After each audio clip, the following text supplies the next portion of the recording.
네, 안녕하세요. 저희는 코로나19 바이러스의 이온 통로 단백질이 신경세포에 미치는 영향에 대해 연구한 김건, 김건우, 김도훈, 이주아, 이채민입니다.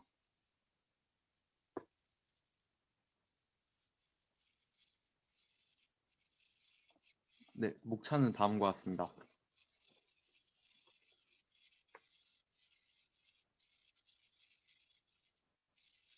네, 먼저 연구 동기입니다. 저희는 지금 코로나19, 코비드19가 세계적으로 대유행하는 팬데믹 시대에 살고 있습니다. 이를 이겨내기 위해 이제 다양한 연구들이 진행이 되고 있는데 이런 연구들로 인해서 지금 코비드19, 즉 사스코브2의 유전체 서열은 밝혀졌지만 아직 바이러스에서 유래한 단백질들이 숙주세포에 구체적으로 어떠한 역할과 기능을 가지는지는 정확히 알려져 있지 않습니다. 또한 기존의 코비드19의 증상으로는 발열, 기침, 피로감이 있었습니다. 하지만 최근 들어 새로운 증상이 확인되었습니다. 그것은 바로 뇌 손상입니다. 코로나 바이러스에 감염된 환자들에게는 뇌 손상이 발견되었고 그 외에도 두통, 브레인 포그 등의 뇌의 이상이 발견되었습니다. 저희는 이 점에 주목하여 사스코브2 유전자 중 ORF3A의 기능과 특성 그리고 신경세포의 발현 여부 등을 알아보고자 합니다. 다음은 연구 목적입니다. 저희는 먼저 사스코브2의 ORF3A 유전자의 단백질 발현 위치와 그 기능을 이해하는 것을 목적으로 하고 있습니다. 그리고 두 번째로 신경세포에 사스코브2의 ORF3A가 발현될 가능성이 있는지 확인을 해볼 것입니다. 네, 다음은 이론적 배경입니다. 먼저 코비드19 같은 경우에는 2019년 12월 중국 우한에서 처음 발견된 신종 코로나 바이러스 감염증입니다. 이것이 전 세계에 퍼지며 WHO에서는 2020년 3월에 팬데믹을 선언하게 됩니다. 이 WHO에서는 감염증에 대한 공식 명칭을 코로나 바이러스 감염증 2019로 명명하고 짧게 코비드19라고 부르고 있습니다. 이 코비드19는 폐렴 증세를 보이며 이제 특별한 치료 없이도 회복 가능하지만 중증의 경우에는 사망에 이르기도 하고 매우 높은 전파력을 가지고 있습니다. 네, 다음은 ORF3A 유전자입니다. 이 유전자 같은 경우에는 사스를 일으켰던 사스코브2의 유전체에도 이제 악세사리 단백질인 ORF3A를 발현한 유전자를 가지고 있으며 사스코브2의 RNA 유전체에서도 높은 서열 유사도를 가진 이 유전자가 존재하는 것을 확인하였습니다. 이제 사스코브의 ORF3A는 바이러스의 이온 통로로서 그 역할을 가지고 있음이 알려져 있지만 이제 사스코브2의 ORF3A 유전자가 발현하는 단백질의 기능은 아직 규명되어 있지 않습니다. 다음은 사스코브2의 RNA 유전체입니다. 이 유전체 같은 경우에는 최근 한국 연구진에 의해서 밝혀졌습니다. 이제 사스코브2는 RNA 형태의 유전자를 지니고 있으며 유전체 RNA에서 바이러스의 생활사에 필요한 SMA 유전자 외에도 다양한 액세서리 단백질들을 발현하는 유전자의 존재가 확인되었습니다. 다음은 GPCR의 신호 전달 기자학에 대해서 말씀드리도록 하겠습니다. 이 막관동 수용체라고 불리는 GPCR은 이제 세포 내부의 G 단백질을 활성화시키는 역할을 하고 있습니다. 이 활성화된 G 단백질의 주요 역할은 2차 전령을 만드는 것입니다. 예를 들어서 이제 PIP2라는 물질을 G 단백질을 분해해서 2차 전령인 IP3와 DAG를 만드는 그림이 이제 PPT에 있는 그림입니다. 이중 뭐 DAG는 일부 이온 채널에 영향을 주는 그래서 이온 채널 개폐에 영향을 주는 그런 2차 전령이고 IP3 같은 경우는 칼슘의 그 이온 채널에 영향을 주는 그러한 그 2차 전령입니다.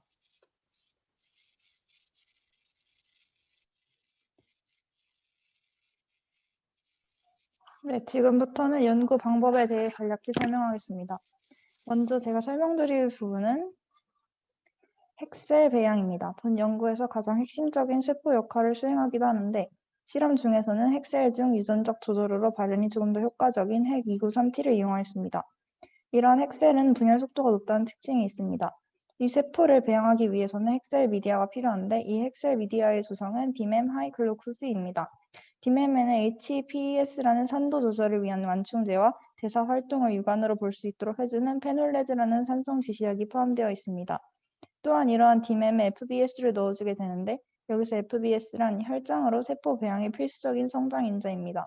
이렇게 디멤 450ml, FBS 50ml를 넣고 여기에 추가적으로 항생제를 0.2% 첨가합니다. 여기에 추가적으로 넣어주는 것이 EDTA인데 이는 개대 배양을 위해서입니다. 세포가 바닥에 붙어 자라기 위해서는 단백질은 세포 외기질이 필요한데 이러한 세포 외기질은 유지를 위해 CA와 MG를 필요로 합니다. 세포를 떨어뜨리기 위해 이 단백질을 파괴하는 과정이 필요합니다. 이를 위해 단백질 분해 효소 트립신과 CAMG를 제거하기 위한 킬레이트가 필요한데 이를 위해 EDTA를 넣어줍니다. 즉 개대 배양 시 세포가 제거될 수 있도록 하는 것입니다. 그리고 추가적으로 말하자면 아까 미디어에 넣어준 FBS가 트립신 과다 이용 시 세포 파괴를 막는 역할도 수행합니다. CAMG가 제거된 PBS인 DPBS를 이용하여 와시 후 트립신과 EDTA를 이용합니다. 다음으로는 실험에서 주로 이용한 신경세포 배양에 관해서 설명하겠습니다. 신경세포는 일회용으로서 수명이 20에서 30일에 불과합니다. 또한 뇌는 피 내부의 양분만 받는 특성이 핵셀과 조금 다릅니다. 따라서 배양 시 FBS와 다른 무언가가 필요합니다. 신경세포 배양에서 핵심 영양소가 되는 물질이 뉴로베이설과 B27입니다. 이는 뉴런을 키우는 핵심 영양소가 됩니다. 임신한 뒤에 배아를 꺼낸 뒤 뇌를 꺼내 손의 부분을 절단합니다. 대뇌의 절반을 가르고 단면 옆에 보이는 C자 모양의 해마를 이용합니다. 이를 커팅 후 파이프팅하고 기르는 방식으로 신경세포 배양을 진행합니다. 대장균 형질 전환에 대해서도 간단히 설명드리겠습니다. 형질 전환은 DNA 조각 또는 플라즈미드가 세포 안으로 들어가 세포의 유전 형질이 변화하는 현상인데 본 실험에서는 형질 전환을 위하여 GFP-N1 벡터를 이용하였습니다. 형질 변환하고자 하는 ORF3a는 C 터미너스 뒤에 GFP 서열이 연달아 있는 형상입니다. 따라서 형질 전환을 위해서 PEGFP-N1 벡터를 이용하여 GFP 서열 앞에 원하는 유전자를 넣을 수 있도록 하였습니다. 사용한 벡터를 보면 MCS, 즉 제한요소 자리를 모아 설계한 곳이 EGFP 단백질 서열상 N 터미너스 쪽에 있다는 것을 알 수 있습니다. 정리하자면 사용한 PEGFP-N1 벡터는 GFP 서열 앞에 MCS를 가지고 있는 벡터이고 이 벡터를 이용하여 ORF3a와 GFP로 클로닝된 플라스미드를 만들 수 있습니다. DNA를 불리기 위해 대장균에게 플라스미드를 주입하는 방법으로는 희석을 사용했는데 이는 전기 천공법의 세팅, 경제적 실험의 용이성 등을 고려한 방법입니다. 마지막으로는 형질 전환된 대장균 콜로니 배양 시 MP-실린을 투여한 AMP 배지를 이용하여 DNA 발현 유무에 따라서 생존할 수 있도록 하는 배지를 이용합니다.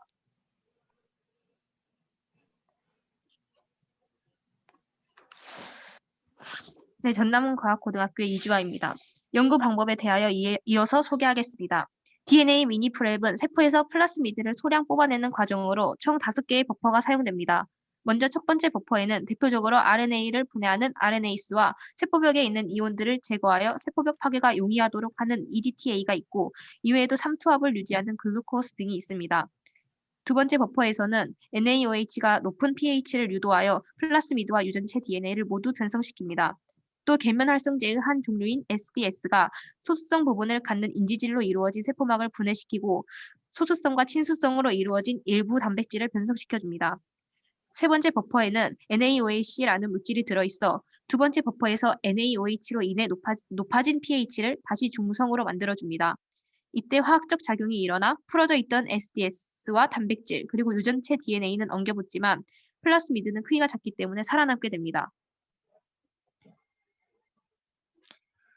그 후에는 머싱 버퍼로 남아있는 염들을 씻어내고 일루션 버퍼로 용액의 막단백질에 붙어있는 플라스미드를 녹여내는 과정을 거쳐 최종적으로 이 모든 과정을 마치면 높은 순도의 플라스미드 DNA를 얻을 수 있습니다.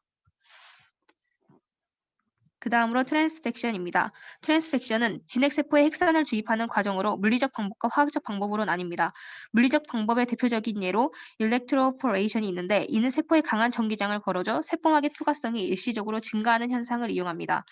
또 화학적 방법의 대표적인 예시는 리포펙션이 있습니다. DNA는 마이너스 전하이기 때문에 양전하를 띠는 지질인 리포펙타민을 넣어줘 중성 지질이 생기게 만든 후 그 중성 지질이 자연스럽게 세포 안으로 들어가게 합니다.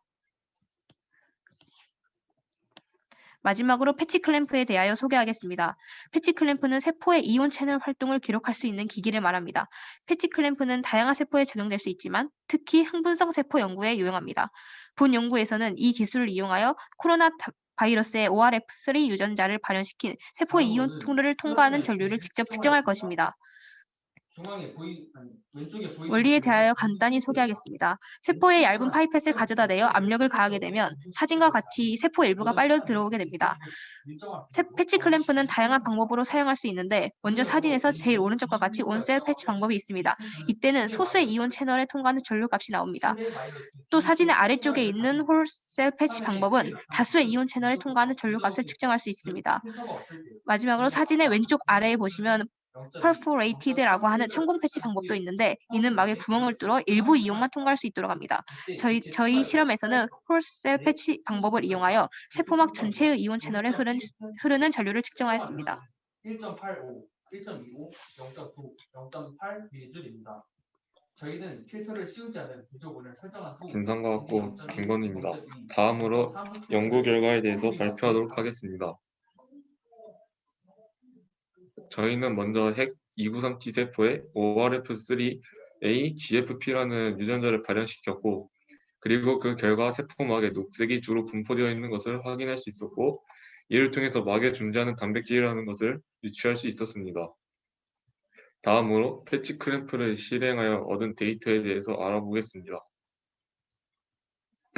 다음은 ORF3A를 발현시킨 핵셀과 발현시키지 않은 핵 293T 세포의 패치 클램프 실험 결과를 나타내는 것입니다.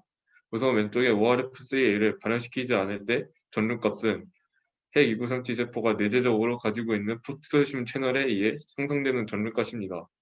그리고 두 그림을 비교했을 때 ORF3A를 발현시켰을 때 전류값이 약 2배가량 증가하는 것을 확인할 수 있었습니다. 그리고 세포는 크기에 따라서 절대적으로 보았을 때 갖고 있는 이온의 수의 차이가 나기 때문에 정량적인 비교를 하기 위해서 전류 밀도를 비교하였습니다.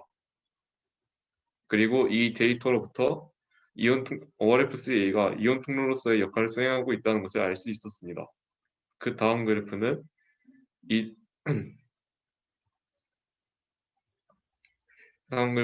이전 데이터에서 이전 그래프로부터 스테디 커런트 덴시티와 테일 커런트 덴시티의 값이 나타내준 그래프인데 이 두 개의 값이 모두 약 ORF3A 유전자를 발현시켰을 때 2배가량 증가하는 것을 확인할 수 있었습니다.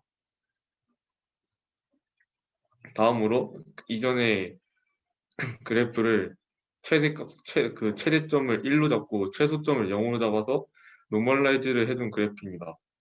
ORF3A를 유전자를 발현시킨 때와 발현시키지 않았을 때 전류의 사이즈의 차이가 나기 때문에 언제 열리고 반쯤 열려서 전류가 어떻게 변하는지를 알기 위해서 노멀라이즈를 해줬고, 위 두 곡선이 거의 유사함을 통해서 세포가 내재적으로 가지고 있는 포타슘 채널과 ORF3A가 작동하는 방식이 거의 유사함을 확인할 수 있었습니다. 그리고 이 데이터는 이전에 노멀라이즈한 그래프를 더 엄밀하게 확인하기 위해서 얻은 것으로 V-할프와 슬로프를 중심으로 알아보았습니다. 먼저 V-할프는 노멀라이즈를 해준 그래프에서 절반 정도에 해당하는 전압값으로 약 4mm 정도 차이 나는 것을 확인할 수 있었고, 슬로프는 그래프 전체 경사를 나타내 준 것인데 그 경사가 거의 같음을 지금 이 데이터를 통해서 알 수 있었고, 전압 차이는 약 4mV의 차이가 나지만 그렇게 매우 근소한 차이이기 때문에 그렇게 유의미한 차이라고는 보기 어렵다고 판단하게 되었습니다. 인천 진상과학고등학교 김건입니다.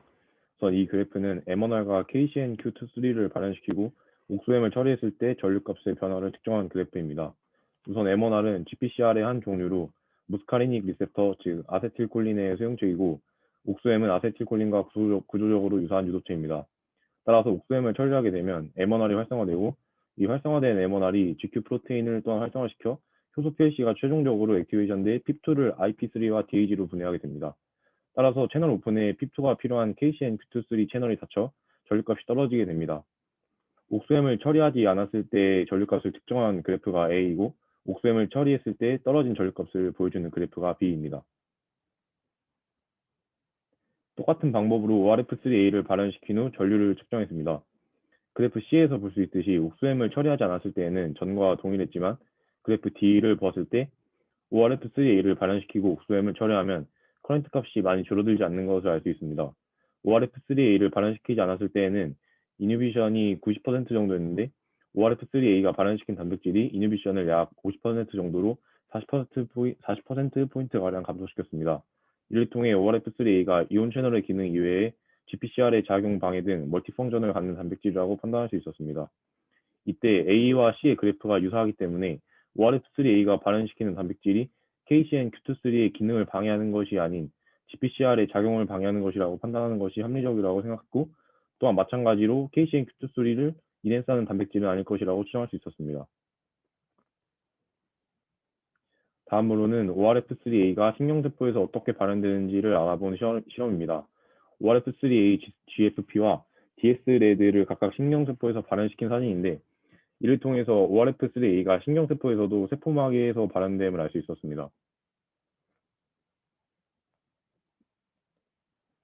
다음은 결론 및 제안입니다. 저희 연구의 결론은 다음과 같습니다. 먼저 패치클래프를 사용해 전류 밀도를 비교해보고 ORF3A 유전자를 발현시켜 봄으로써 이 ORF3A가 발현하는 단백질이 이온 채널의 기능을 할 것이라고 추측하였습니다. 또한 옥소엠을 처리한 실험을 통해서 이 단백질이 GPCR의 작용 억제 등 멀티펑션을 갖는 단백질이라고 판단했습니다. 마지막으로 신경세포에서 발현시켜 봄으로써 신경세포에서도 막에서 발현되는 것을 알 수 있었습니다.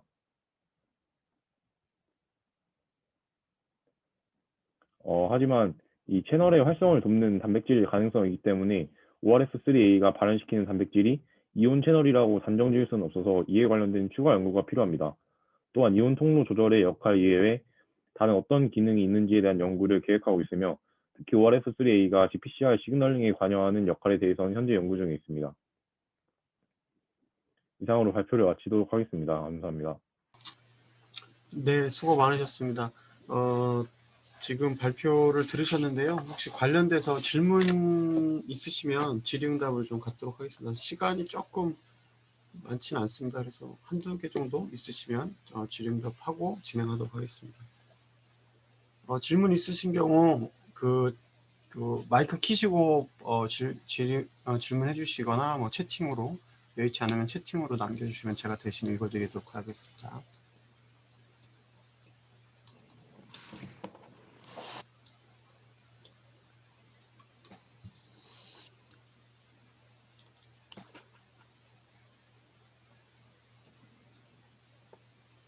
안녕하세요. 광주과기원의 정영수 교수라고 합니다. 예, 잘 들었고요.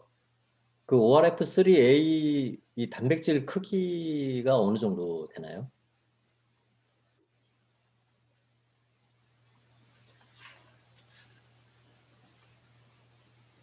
네, 지금 지스테 전영수 교수님께서 질의해 주셨는데요. 혹시 학생들이 먼저 대답하실 수 있으면 대답을 해주시고, 그게 좀 곤란하다 하면은 뭐 조교 선생님이 해주셔도 가능하십니다. 네, 안녕하세요. 저 07 조교를 맡은 디지스트 설명찬 교수님 실험실의 우진영 조교입니다. 학생들하고 짧은 시간 얘기하다 보니 그 부분에 대해서는 제가 인트로덕션 하지 못해서 학생들이 조금 대답하기 곤란할 거라고 생각이 돼서 제가 대신 드리겠습니다. G는 한 800kb 정도밖에 안 돼, 800 베이스 페어밖에 안 될 정도로 되게 짧고요. 그래서 아마 단백질로서도 크게 큰 단백질은 아니라고 생각이 됩니다. 예, 그래서 제가 질문을 드린 건데, 그 이온 채널이 되기 위해서는 뭐 트랜스 멤브레인 도메인도 좀 많아야 되고 적당한 크기가 될 것 같은데, 제가 생각하기에는 조금 이온 채널이라기보다 이 되기에는 조금 단백질이 작은 게 아닌가 싶어가지고 여쭈었습니다. 네, 그 부분 좋은 질문이시고요. 학생들하고 이제 기존에 알려진 사스1에 대해서 이제 논문을 같이 읽었고, 그 저자들이 이제 그 부분에 대해서 설명을 잘 하고 있습니다. 학생들도 잘 알 거라 생각이 되는데, 트랜스멤브레인 도메인이 저 프로테인 하나로만 일단 3개가 있고요. 저거 하나로는 이온 채널을 형성하지 못하기 때문에 4개 혹은 2개 이상의 단백질이 다이머 혹은 테트라머를 형성해서 이온 채널을 형성할 거라고 이미 일단 논문이 밝혀져 있는 상황이고, 그 부분에 대해서는 일단 따로 저희가 확인하지는 않았습니다. 예, 감사합니다. 네, 감사합니다. 네, 감사합니다. 저는 학생을 지목해서 한번 질의해 보겠습니다. 이주화 학생, 정남과학부 이주화 학생한테 좀 여쭤보겠습니다. 뭐 내용적인 부분은 사실은 제가 정확하게 모르는데, 보니까 어떤 실험 베이스된 어떤 연구를 사실 진행한 것 같은데, 이렇게 온라인 환경에서 어떤 방법적으로 어떤 방법으로 좀 했는지 여쭤보고 싶습니다. 일단 하루에 1시간 이상씩 실시간 줌을 통하여 이제 다양한 이제 사진 자료와 실험을 하는 것을 찍은 사진을 통하여 이제 이론적으로 설명을 해주셨습니다. 네, 알겠습니다. 사실은 온라인 환경에서 이런 과제가 사실 좀 진행되기가 쉽지 않았을 텐데 우리 학생들, 우리 조교 선생님들, 교수님들 모두 고생이 많으신 것 같습니다. 첫 번째 발표는 일단 요것으로 마치고요. 먼저 안내 드린 것처럼 학생들 소감을 좀 간단하게 한 20-30초 정도 먼저 소속과 이름을 밝히시고 뭐 어떤 좀 아쉬웠던 점도 좋습니다. 그리고 뭐 또 고마웠던 점도 좋고 뭐 연구적인 내용보다는 어떤 본인의 소감 이런 것들을 좀 위주로 해서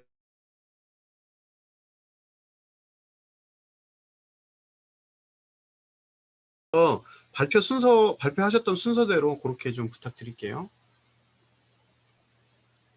네, 부산 일과학고등학교 김도훈입니다. 먼저 제가 관심 있어 하는 분야에 대해서 이제 최신 연구들을 알아볼 수 있어서 되게 재밌었고 뜻깊었던 경험이었던 것 같습니다. 그리고 또 우리 조교님과 이제 교수님께서 되게 어려운 주제였는데도 이제 쉽고 이제 또 그림이나 여러 자료를 통해서 재밌게 설명해 주셔서 되게 잘 이해할 수 있었습니다. 감사합니다.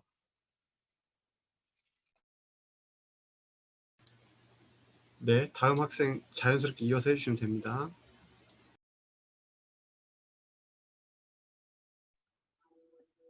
네, 충북과학고등학교 이채민입니다.